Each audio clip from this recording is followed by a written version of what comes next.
guys, what's up?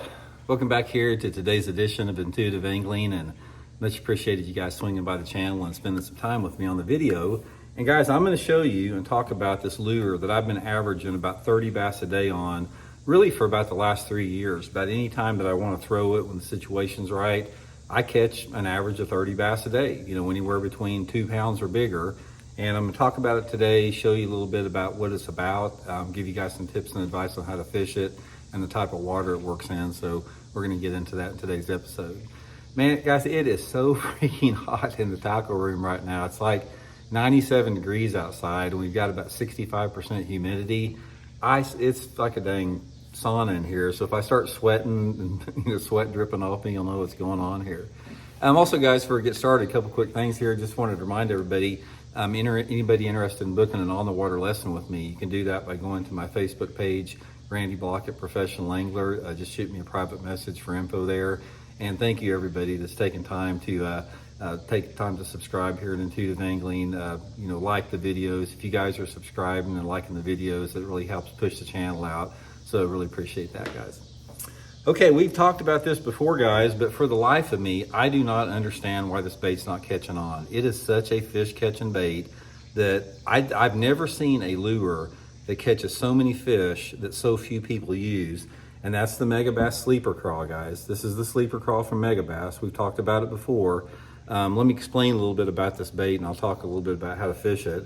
Obviously, it's a crawdad imitating bait. Comes in a bunch of different colors, guys, and I'll link it in my Tackle Warehouse link in the description of this video if you guys would like to pick up a pack after the video here. It's got a wide range of different crawdad colors in there, but the sleeper craw, it's sort of unique because it's got a keel weight on the bottom here, so it sets like that on the bottom, and these pinchers are high float pinchers. So when they're on the bottom, the bait stands up and these pinchers flare out like that. So the pinchers actually stand up on the bottom like that. It's like the bait stands up. So it's almost like, the pinchers are like, when a bass comes down on it, these pinchers are like, standing out like the bass or like the crawdad's trying to defend itself. Super, super thick, tough stuff, guys. These are really elastic. They don't break off.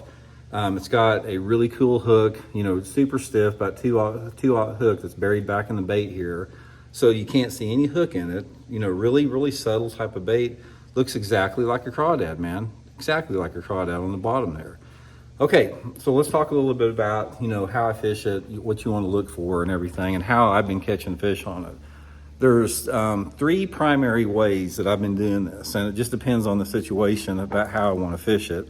But I'll talk about the 3 situations here. Number 1, my favorite way to fish it is pitching it and flipping it into some type of cover. It's like I've caught them flipping and pitching around boat docks with it. I've caught them flipping flooded bushes. I've caught them flipping lily pads, shallow grass, lay down logs. It's just a great flipping bait. It really, it falls pretty slow. I mean, there's a couple different sizes to it, but it's got a nice slow fall. And that's how I first caught fish on it, more than anything else, is basically flipping lay down trees on it. So if you have any type of a flipping situation, it works really good with that. Another situation that works good in, guys, is fishing it on bluff banks. Just casting the thing to a bluff bank, letting it sink to the bottom and just work it back like a jig. There's a lot of fish to be caught on it, dragging it like on flat points like a football head jig. A lot of guys catch them like that. I haven't caught quite as many dragging it on those points as I have on these other ways. And then a way that I've really started fishing it a lot the past 2 years is using it like a swim jig. That thing, it'll swim just along the surface, just like a swim jig, and those fish will come up and hammer it just like a swim jig. It's just super, super, super realistic. Bass just absolutely love the thing. Now, how I'm fishing it, if I'm flipping and pitching it, I'm usually flipping and pitching it on, my flipping stick. I use 15 to 17 pound test Seaguar and Vizex line for that situation. If I'm casting it like on points or on bluffs or anything like that, I'm usually using, 12 to 15 pound test Seaguar and Vizex and fishing it along those type areas. Now, there's a lot of different water visibilities and temperatures it works in. This bait has worked for me very good anytime the water temperature is over 55 degrees. It doesn't matter if it's March or December or, just anytime the water's over 55 degrees. I haven't done any good on it in the wintertime, but it's really, really good, you know, on rock in sort of in that 55 to 65 degree range.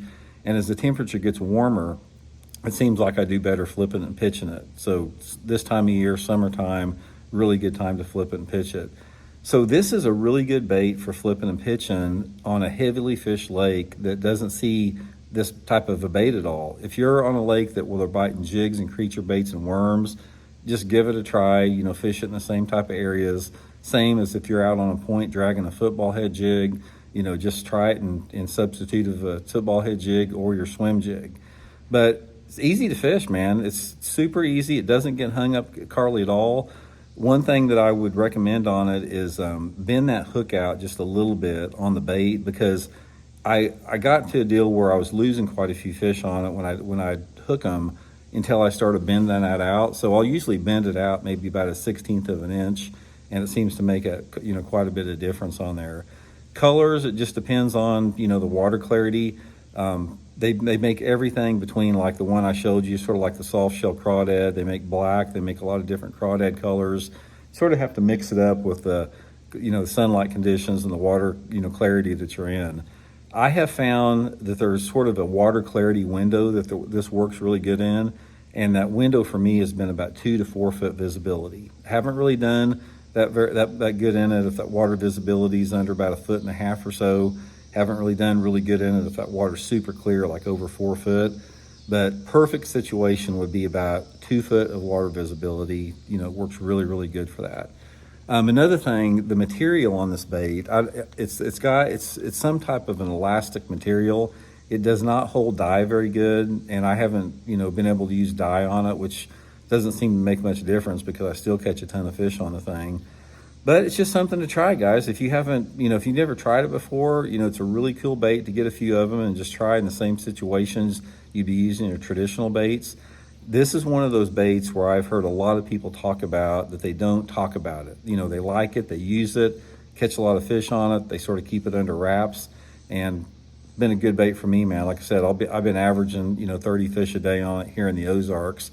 Like I said, I'm not saying they're all big ones, but you know, most of them are 2-pounders or better when you get bit on one. So it's been a good bait for me. So anyway, if you want to try it, guys, I'll link them in the description of my Tackle Warehouse link, and hope it helps you guys catch a few. We'll talk later.